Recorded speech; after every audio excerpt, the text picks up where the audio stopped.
Hello and welcome back to the DotLoop 101 series. This is video number 2 in our series, and today we'll talk about how you can create a loop, add documents to your loop, as well as editing the details of your loop. And when all of that's done, how to submit your loop for review. So the first thing you'll want to do is create a loop.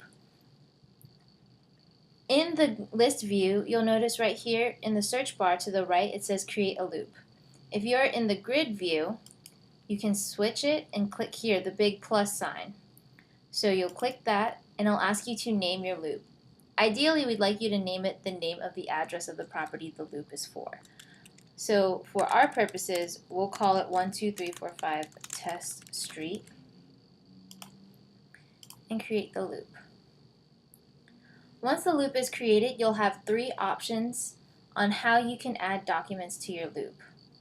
The first is by your computer, the second is through the templates created within DotLoop, and the third is by email, listed here. If you click computer, it will load a browsing menu such as this so that you can search and find your documents that are already loaded on your computer. You would just find them, highlight them, and then click open, and they will then be uploaded into your loop. If you choose to add from email, you'll notice that you have a long email address copied to your clipboard. You'll copy this and simply go into your email address, and wherever your documents are in an email, as long as they are PDF form, you can forward that email to this address. You simply paste the email address into the to box, and it will forward those documents into the loop. For example, let me find an email. So here, this one has a PDF attached to it. If I click forward in my email address and I right click and paste,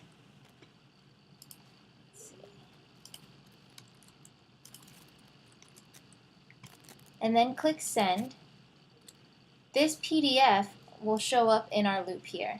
And sometimes it takes a few minutes, but if you refresh the page, eventually the document will show up in your loop.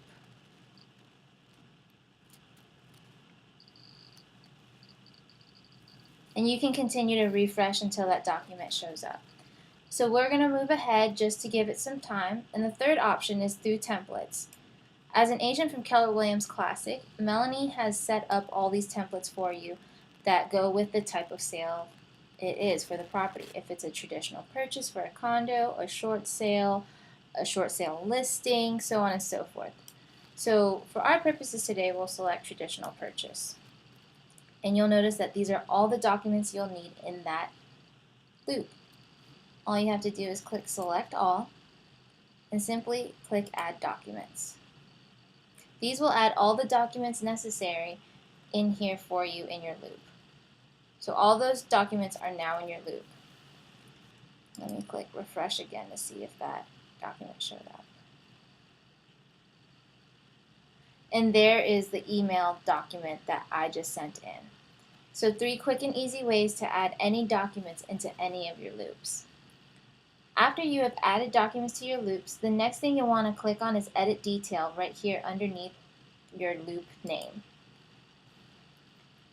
It's very important that you fill out this edit details area because any of this information is what populates your loops. So it saves you time from having to go in through each form and filling out all the individual fields.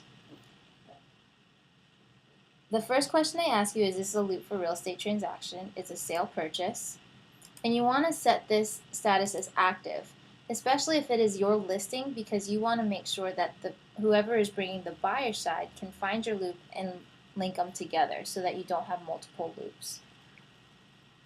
Under people, you can add a person, and this could be your transaction coordinator, your sellers, your buyers, anyone that needs to be involved with signing the documents or viewing the documents. As a Keller Williams Classic agent, you will always have the admin added in so that they have access to your loop. The property address, will fill that in.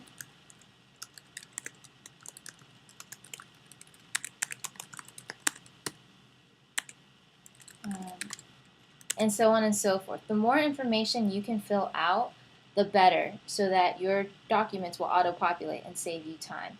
If there are bits of information that you don't know right now, just remember to go back into your edit details and fill the rest out. And at the very bottom, always remember to click Save. I'll tell you up here that save is successful, and you'll go back to the top and click Back to Loop. So now that we've edited the details, edited the templates, you can go in and edit each individual form. And that leads us up to number 3 in our series for DotLoop. So our next video will cover how you can edit individual forms, and then we'll talk about how you can submit the loops.